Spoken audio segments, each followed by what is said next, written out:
ကျွန်တော်နာရှိယောဂါတွေတက်တာလာပြီးတော့ကျမ်းမာရေးတွေကောင်းလာတဲ့လိုအပ်ချက်တွေကဒုတိယတစ်ခုကိုပြောပြပေးပါမယ်ဗျ။ဒါပါလဲဆိုတော့ကျွန်တော် consistency ရှိဆွဲမြဲလုပ်တာပါဗျ။ကျွန်တော်ကျမ်းမာရေးအတွက်ကောင်းတဲ့ lifestyle ဆိုတဲ့ဒီလေ့ကျင့်ကောင်းလေးတွေကချက်ချင်းလုပ်ရုံနဲ့မရပါဘူးဗျ။ဆွဲမြဲနဲ့နောက်လျှောက်ပုံမှန်လေးလုံးမှသာကျွန်တော်ကျမ်းမာရေးကောင်းကျိုးတွေရစီတာပါ။ဥပမာဗျာဒီနေ့ခြေလမ်း8000ရဲ့တောင်းကြရှောက်မယ်ဆိုရင်တရက်တော့ပြည့်တယ်နောက်နေ့မပြည့်ဘူးအဲ့လိုမျိုးမလုပ်ဘဲနဲ့ကျွန်တော်တို့ဥမာမပြည့်တဲ့နေ့ဆိုရင်ညဘက်မှာအိမ်ရောက်တော့မှလမ်းလေးပြန်လျှောက်ပေးရမျိုးပေါ့နော်နောက်ပြီးတော့ကျွန်တော်တို့ဒီပုံမှန်အသက်ရှူလေ့ကျင့်ခန်းလုပ်မယ်ဆိုရင်ညနိုင်မှာအလံပေးထားပြီးတော့ဘယ်ချိန်မှာလုပ်မယ်ဆိုရမျိုးပေါ့နော်အဲ့လိုမျိုးကျွန်တော်တို့ဆွဲမြဲလုံးမှသာအချိန်တစ်ခုကြာလာတဲ့အခါမှာဒီကျန်းမာရေးကောင်းကျိုးလေးတွေကပေါင်းပြီးတော့ရတာပါဗျ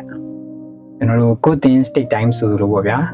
ကောင်းတဲ့ຢာတွေကအချိန်ပေးရပါတယ်ဗျချက်ချင်းတော့မရပါဘူးဒီတော့ကျွန်တော်တို့ယောဂတွေဆိုတာတော့ဗျာချက်ချင်းထဖြစ်တာမဟုတ်ဘူးလေဒီမကောင်းတာတွေစုပြီးတော့အချိန်တစ်ခုကြာမှဒီထဖြစ်တာဆိုတော့ကျွန်တော်ကောင်းတဲ့ຢာတွေဆိုလို့ရှိရင်လေဒီလိုမျိုးပဲဆွဲမြဲလုပ်သွားရပါမယ်တရက်လှုပ်လိုက်တရက်ပြတ်လိုက်လို့တော့မရပါဘူးဗျကျွန်တော်လည်းဒီလိုမျိုး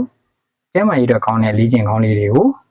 ဆွဲမြဲလုပ်ခဲ့ပါတယ်။ဘာလို့လုပ်ခဲ့လဲဆိုတော့ကျွန်တော်အရှိမဗီဒီယိုတွေတင်ထားပေးပါတယ်ဗျ။မိတ်ဆွေတို့ဒီလိုမျိုး lifestyle လေ့ကျင့်ကောင်းလေးတွေကိုဆွဲမြဲလုပ်ဖြစ်ကြလားဗျ။ပြောပြခဲ့ပါဦးနော်။အားလုံးကျမ်းမာကြပါစေဗျာ။